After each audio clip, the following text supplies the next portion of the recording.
Warning, the following video contains mention of walrus intercourse. Viewer discretion is advised. I decided to fly to Alaska because it's Tuesday, and I'm unemployed. Now, that sounds counterintuitive because, well, it is. How can I afford to fly to Alaska if I'm unemployed? One, I'm not technically unemployed. And two, I don't know, thought it'd be a funny title. But essentially, I did go to Alaska just for the sake of it, because I thought to myself, you know, I'd love to go to Alaska. I've never been, and you know what? I bet in the winter things are probably cheaper and, you know, it'd be less crowded, since who the hell goes to Alaska in February?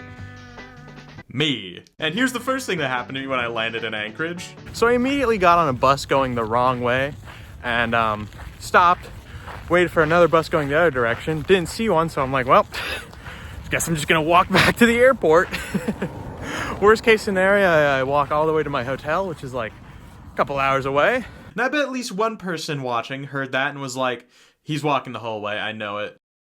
You'd be right. I need to kill time somehow since check-in wasn't till 4 and I'd get there like 2 hours earlier than I needed to by bus. Plus it was warmer in Anchorage than it was at home, so this was like a nice sunny walk for me. There's not a bit, I did walk all the way to my hotel. You know, they say when traveling to act like a local and, you know, avoid being an obnoxious tourist, try to adapt to the lifestyle, but I don't think anyone living in Anchorage is walking 5 miles in the February cold along a busy-ass stroad with terrible sidewalks. They just take the bus. So I'm not doing something a local or a tourist would do, but a secret third thing. And it gave me a chance to really take in the scenery. I saw all sorts of things on this walk, like suburbia, commercial center, and more suburbia before reaching downtown. Then when I finally got to my hotel, I crashed for a bit, and when I went out to get dinner, it was darkness. Every American city needs its iconic skyscraper. The Empire State, Sears Tower, Space Needle. Here we've got the ConocoPhillips building. I just got dumplings. I thought they were pretty good. They might have been terrible. I don't know. I was hungry. When I got up the next day, I decided I'd wait until the sun was up to go out. So at about 9:30, I just said fuck it and went to get breakfast anyways. This sandwich might not look great, but it was also handed to me cold. The sunrise here is really nice, at least. The sunrise in Anchorage is actually one of the most beautiful things. I was prepared for how early the sun would set, but not how late it would rise.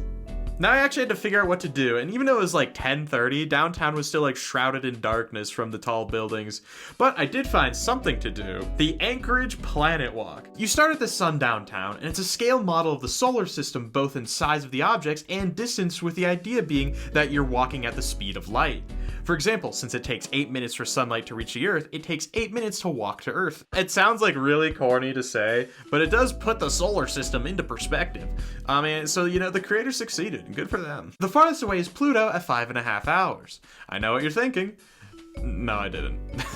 I only made it to Jupiter, which is located on the Westchester Lagoon.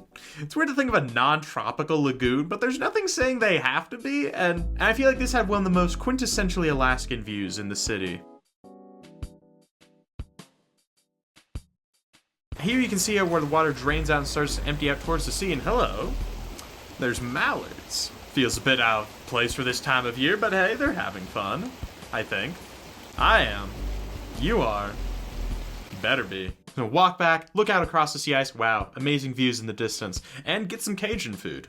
Now that the sun has fully risen at about 1 p.m. and the city isn't in shadows anymore, or maybe I'm just in a different part of town and there's a bit more flavor here, but this side of downtown had a lot of mildly interesting statues. Like bears, rocks, Balto, who has seen something. I also decided to check out the Anchorage Museum. It's big and empty, just like Alaska. Let's start with the science section, which is clearly aimed at a younger audience, but it's the type of thing I would have loved as a child, and mildly enjoyed wandering around alone awkwardly as an adult. There's this cool wax volcano thing that I didn't think would actually work. Bunch of other stuff. There's an Aurora simulator, Rube Goldberg machine, turtle, and the world's loneliest fish, and these scuffed ass statues. Oh my god. And so let's head on up to the art section. Of course, you have your standard, like, let's paint a big, nice landscape. And it's like, yeah, you can paint a picture of a mountain, but have you ever considered fluorescent bears? This might be controversial, but I've never really been a big fan of those, like, highly detailed, big landscape paintings, because it's always just kind of like, I don't know, you painted what you saw. It's impressive, but a bit bland at the same time. I don't know if people agree with me on that. I prefer art that kind of, like, you know, has, like, a unique style or flair to it, or, you know, makes you ask questions like, you know, why did they use this material? Or like, why did they make this certain choice? Or like, huh?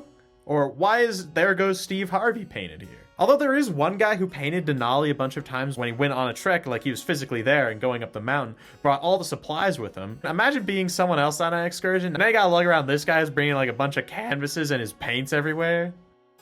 And forget all things I said slandering realism, because I need these seals. Now, let's go on over to the history section. The first thing I encountered were these arrow direction signs, which I could tell had sentences on them, but I couldn't quite figure out how to read them, at least for a little bit. But I realized they were color-coded with the things at the top. So example, this one is called changing place names. And you look for little blue things on the arrows. So let's read that. Although it wasn't officially renamed until 2015, many Alaskans already called the Mountain Denali, while only people outside Alaska called it Mount McKinley. Not pictured here is me spinning around taking all the pictures. It's very inconvenient to read. There's this neat little TV section kind of explaining the industrialization of Anchorage. All of them were broken except for one, and I'll let you experience the earpiece. Anchorage, Alaska. Now, we got all sorts of Alaskan things here like weird moose, Japanese swords, absolute unit of a dagger. Now, it might not surprise you to learn that there's a lot of plains in Alaska since, a lot of the remote villages can only be reached by plane or sometimes by boat. But according to the museum, there's almost as many privately registered planes as there are automobiles in Alaska. Also, cargo bonanza is such a funny term. There's also this little pictograph area we could tell a story by highlighting the icons. So we've got some people, they're hunting a seal. But then the seal is just chilling.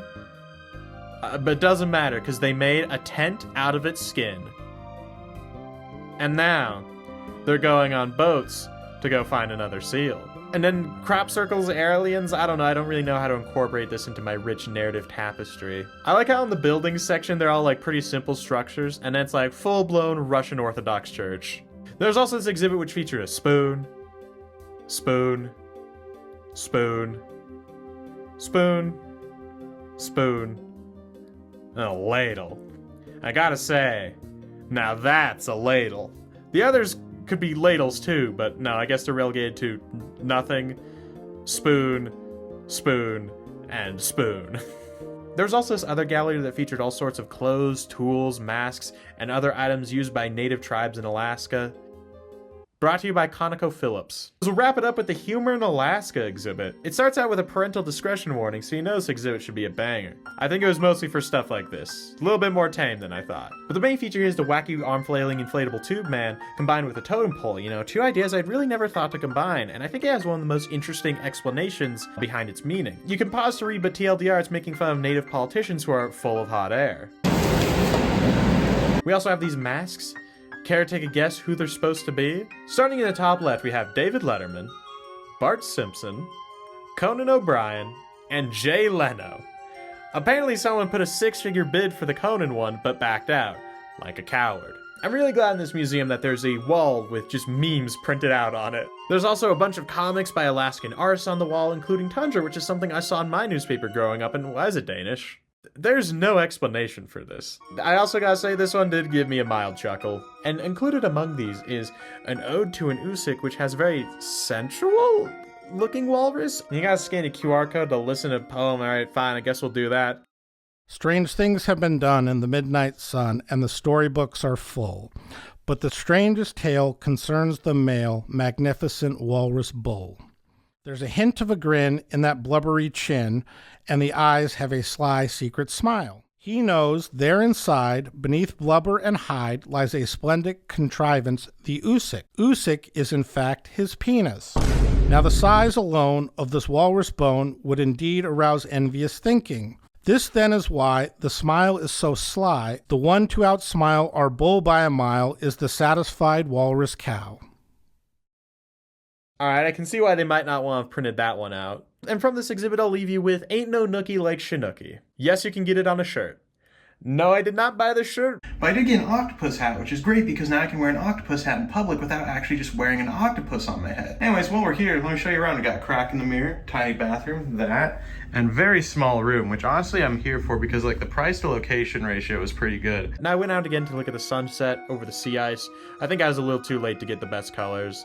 And also check out this Captain Cook statue with, as some guy said on TripAdvisor, is a bronze dude of a white explorer with a plaque. Yep. The next morning, I got on a sightseeing train, which is like the one thing I had planned. We board the train, whatnot. You know, it's nice that on the train we get to see the sunrise, but there's a definite difference between the left and right sides on the train. Attention passengers, on your right you'll see the majestic Chugach Mountains rising over the horizon. And on the left is the military-industrial complex. There's an airfield. Now, thankfully, you can get up and move around since the train was relatively empty. Not a lot of commentary for me to say here, so here's some fun facts about Alaska they told me. When they were voting on Anchorage's name way back when, Anchorage came in 3rd place, but the postal system was like, nah. Guess what number 1 was? In 1st place, straight up, was Alaska City. Number 2 was Lane, the 2 worst options, in my opinion. Then after that, we got Matanuska, Ship Creek, Winalaska, Terminal, Gateway, and Homestead. Even though Anchorage is kind of a generic term, I'm glad the post office chose that over Alaska City. Now, one of the perks they advertised on this train was, you know, you might be able to catch a glimpse of some wildlife, like a moose. Now, I did see a few, but I wasn't able to get them on film, you know, kind of moved by too fast. Instead, I got these guys. Back to the thrilling scenery of gravel pits, which they made sure to bring up all the time. I know it's important for Alaskan roads, but we passed through a town called Willow, which at one point was planned to be the new capital, since, you know, Juneau's in a strange spot for a state capital, and Willow is between Fairbanks and Anchorage, and it was too expensive, and then he went, nah, never mind. The main draw of this train, I would say, is getting a view of Denali, and yeah, it's an amazing view. And we lucked out seeing most of it, as only the very top was obscured. Our one major stop was in a town called Talkeetna, where we could get off the train for a little bit and stretch our legs. Yep. This train wasn't just for sightseeing. In fact, many locals relied on it as their only form of transportation between their cabins in the wilderness and any sort of civilization. I don't know what else to say. We passed through some beautiful scenery because, you know, it's a little known fact, but, you know, Alaska's pretty beautiful. Anyone remember in the old Goshen Man videos that just have a montage with licensed music in the background?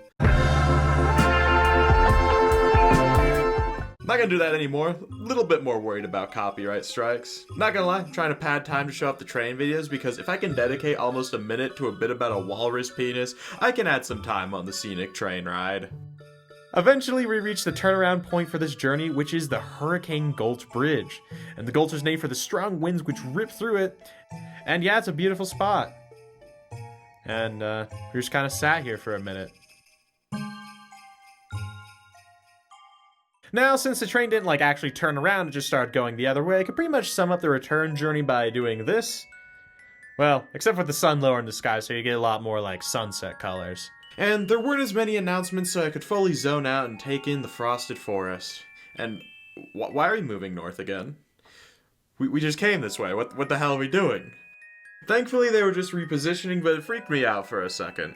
What's weird about the days here is it felt like there was barely any midday. It felt like, you know, the sun had just risen, and then it's noon for a little bit, and now the sun's setting. And I had spent all of my daylight hours on a train.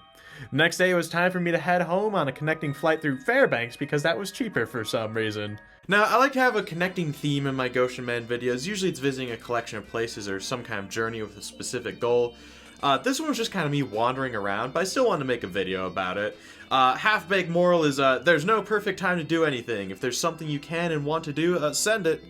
Within reason. Thanks for watching, like, subscribe, follow the other social medias in the description below, and I'll see you next time I go somewhere. It'll be a big one.